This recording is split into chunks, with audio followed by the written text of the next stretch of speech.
Okay, today we're going to talk about the stoichiometry of precipitation reactions. And before we do that, I want to do a quick overview of the types of reactions that we're going to talk about in Chapter 4, because Chapter 4 is all going to deal with aqueous solutions. Okay, and that's why in the first video I focused so much on solutions, is because this is where all of this chemistry is taking place.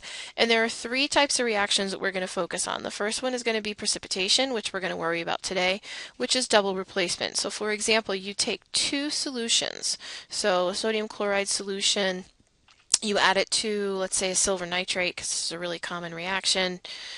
Okay, you then get two products, and the precipitation trick here is figuring out which one is insoluble.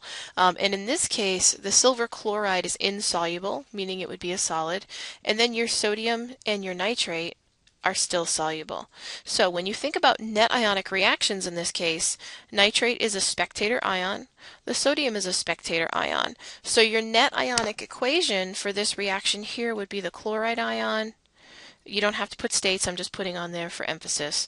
Reacting with the silver ion and getting silver chloride solid. Okay, and it's important to remember that if we think about a little beaker of this reaction, because this is going to come into play a lot in this unit, and it's important to remember, although we would get the silver chloride solid on the bottom, we would still have the spectator ions, the sodium and the nitrate present. And we're going to have to calculate what some of these are going to look like. And so that's why I just want to do a quick reminder. Also, we're going to run into some limiting reactant, excess reactant stuff. So you may have an excess solution, an excess ion in solution.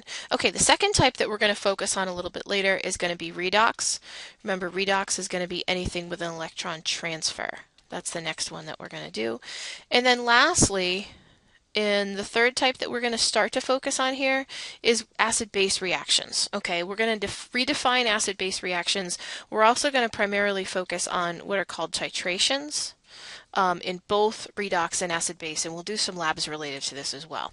But more importantly, since we're dealing with solutions, this whole piece of net ionics is really, really, really, really, really important, and that's part of the reason I had you guys wrestle with it a little bit more, because we're going to be living in the net ionic world for the next several months. So, okay, let's talk solution stoichiometry. Solution stoichiometry, just like you can use molar masses, and Avogadro's number can be used to determine the number of moles, we can also use molarity.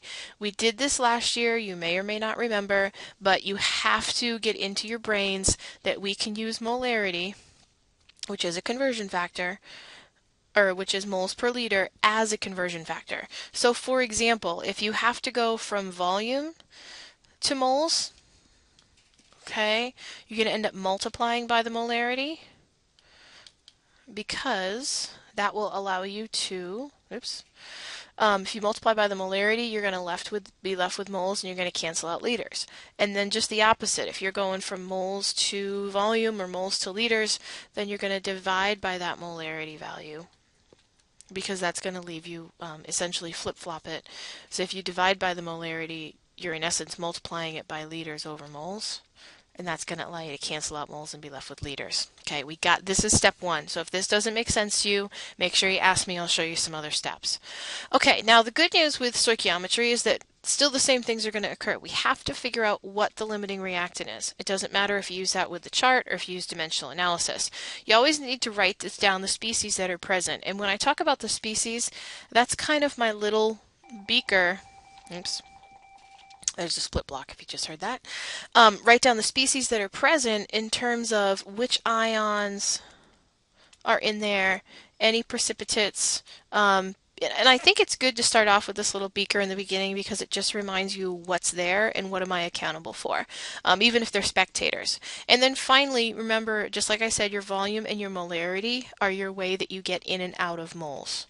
Okay, we can still go moles to moles of anything, and even if you're using the chart, you can still use the bottom of the chart and use moles change in X, but you're not, unless you're looking for grams, to get here, you got to use your volume to get to moles.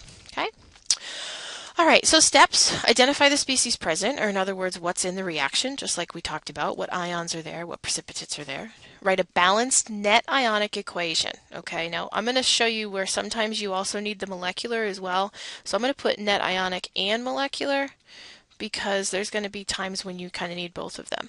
You need to calculate the moles of the reactants, determine your limiter, calculate moles of the product, convert to grams or another unit. So this stuff really isn't anything different. The biggest piece is going to be the fact that we're dealing with a solution, and it just always throws people, okay? It just does.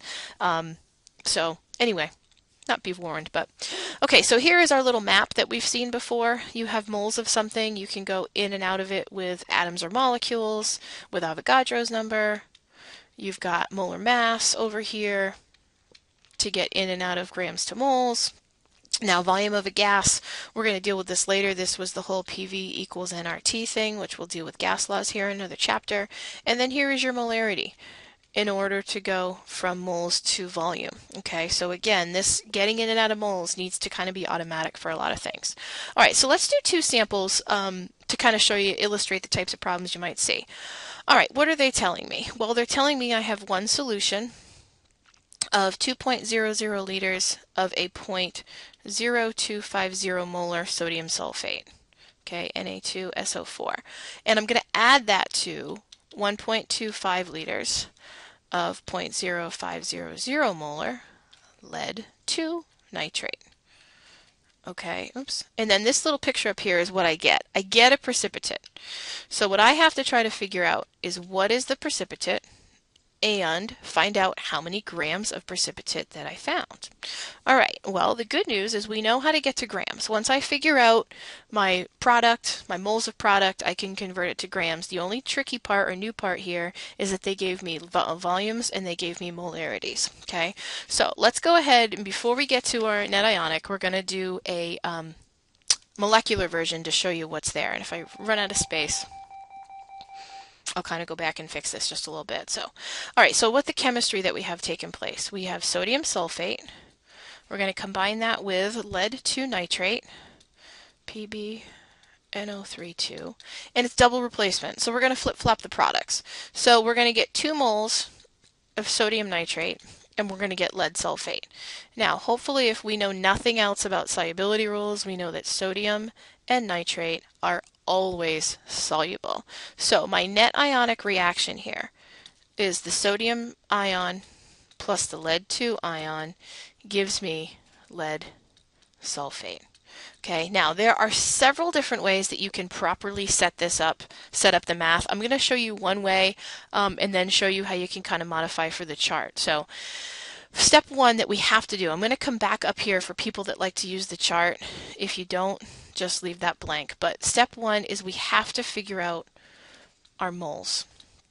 Okay, regardless, and this is still just a good organizer. So for both of them, we're going to use molarity. So for example, for the sodium sulfate solution, I'm starting with 2 liters of 0.0250 molar sodium sulfate.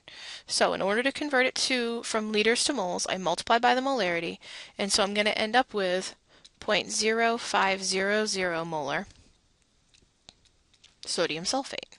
Okay, that's the sodium sulfate I'm starting with. So I'm still going to write it up here. Now the good news is there's only 1 mole of sulfate per mole of this compound. So because of that, I'm going to put this out here, and I know you guys think this is a little redundant, but it won't be if we were looking for sodium out here. Whoa, SO4. It's really messy handwriting. So in other words, I still have 0.0500 moles of the sulfate ion. So I'm going to go ahead and write this up here for right now. 0.0500 moles. Okay. Now for my moles of lead nitrate, I'm going to do exactly the same thing. 1.25 liters. All right. 0.0500 molar. Remember, this is what they told me. And it's 1 liter because it's molarity. So that tells me that I have 0.0625 moles of lead 2 nitrate, which is also how much lead 2, because there's 1 lead 2 for every one of these. So 0.0625. Okay, now the good news is all of you guys can see that this is a 1-to-1 ratio, whether or not you use the chart or not, but that's going to mean that my sulfate here is going to be my limiting reactant. That's what I'm going to run out of first, is the sulfate ion. Okay, so now the last step, all that I have to do is figure out how many grams of lead sulfate. So if you wanted to do the chart, you could go ahead and do the chart, bring your molar mass and your grams piece up here and figure out your grams of lead sulfate. I'm going to show dimensional analysis because I think that's where most people are. Okay, so now I got to figure out my grams of lead sulfate. And what I essentially have is, oops, 0.0500 moles of the sulfate ion. Okay, why? Because that's my limiting reactant. All right, so there's my sulfate.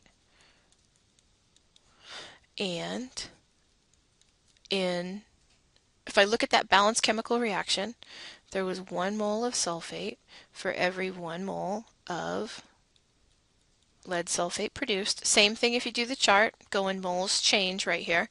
Then I got to figure out my molar mass, and the molar mass is 303.3 grams of lead sulfate in 1 mole. Okay, so my final answer here is simply going to be 15.2 grams of lead sulfate. Okay, it's not hugely different. The only curveballs you really have to remember are going in and out of molarity for your